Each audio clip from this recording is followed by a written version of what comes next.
Welcome to Manchester and the annual IBMT Len Crome Lecture.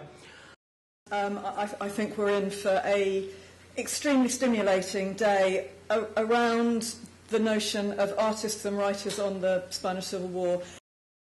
However, if we look at the impact of Republican cultural politics on a collective level, I will also stress, as I'm sure you can gather from my title, that culture was seen by many Republican politicians and reformers as a crucial instrument in a much larger nation-building project.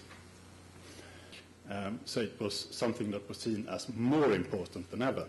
And this can be glanced in the budget for 1937, where the Ministry of Public Instruction is awarded the second largest sum of all Republican ministries. It's second only to that awarded Ministry for Public Works, and remarkably, the Ministry of Public Instruction get a substantially larger sum of money than the Ministry of War. And when I show these figures, people normally shake their heads and say, well, no wonder they lost the war then. And that is a fair response, I think. But this needs to be qualified in some respects. First of all, it's very much an expression of the moment when the Republic was still very confident in war victory, I think. And so, they could kind of afford the luxury of still spending quite a bit of money on the projects that would be essential to a post-war future. I'm going to talk about, the representation of the international brigades through the history of Spanish cinema. This short film called Combatidos brings the idea of the sites of memory. Now, sites of memory are places like monuments or archives spaces that bring back that memory. What we have here is the trenches from the Batalla del Jarama.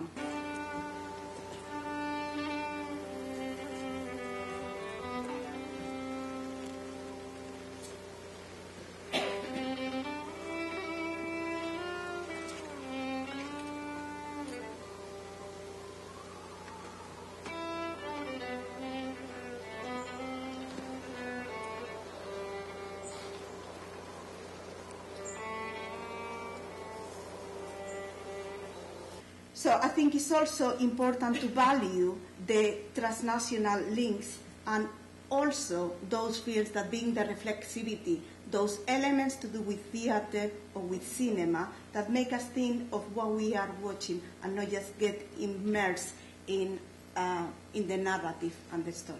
So thank you very much.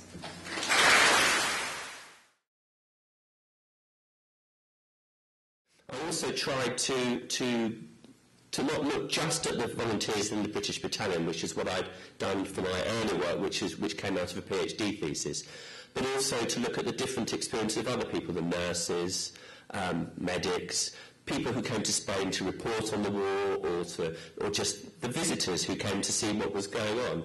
And I also included a chapter on the nationalists, which kind of sits, some sense it doesn't really fit with the narrative, but I still think it's an interesting story, and I hope that those of you that do read it find that part of it interesting.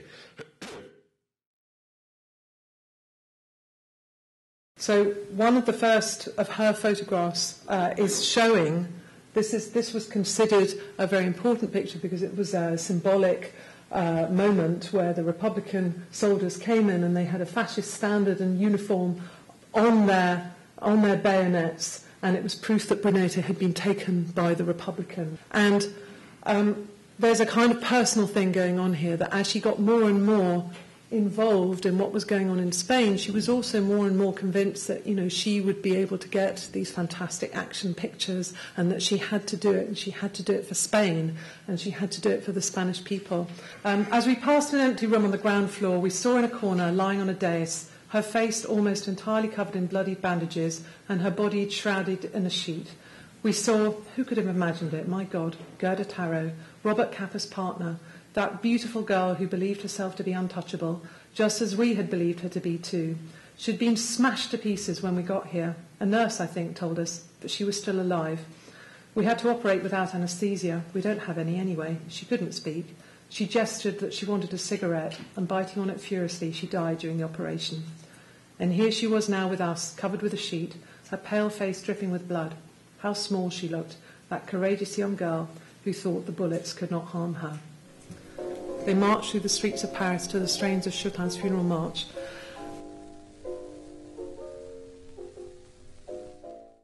Warfare does is, of course, to kill by making holes in people.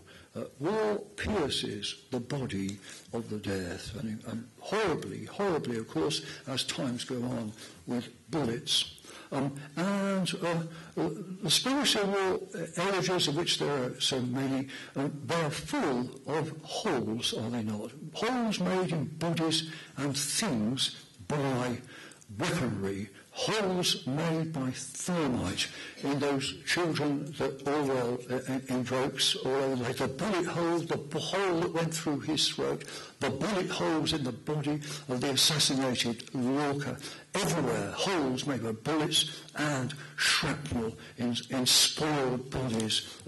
Alongside of that, of course, the holes made in buildings. One of the features of photography of a warfare which continues, mounts as the story goes on into modern times, is photographs of buildings full of holes.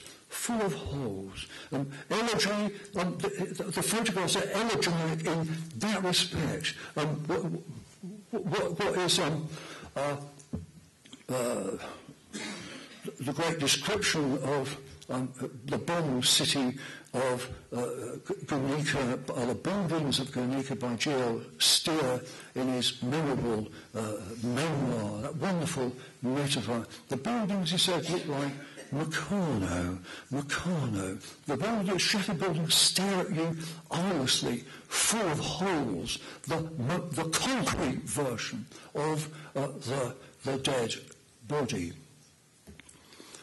And elegy celebrates that, the puncturings of bodies and buildings in writing, which is itself punctured by grief. I'm thinking of Reinhardt's great description in his Meditations on the Death of his mother, and the photographs that he's thinking of in Camera Lucida, of the way in which grief makes a hole in you. It punctures you. In the final, I suppose, unforgettable elegiac words of the most potent poem in English, namely Auden's Spain 1937. You're left alone, he said, alone, defeated, bereft of comrades, allies, former hopes, and history to the defeated may say, alas, but cannot help nor pardon. Thank you.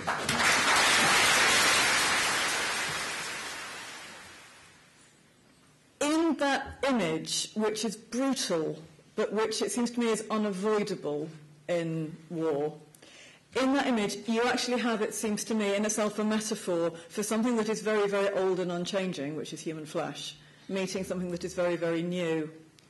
And I think we've also heard today in the papers a sense of what it is that is being recreated, what it is that is exploratory and modern, and what it is that is being conserved, because nothing is entirely modern, nothing is entirely new. You are looking to save or to conserve things that are of value, at the same time as you are looking to create something new. And it could be that tension, it seems to me, which goes to quite a lot of the discussion and the debate and the ideas that we've heard about today.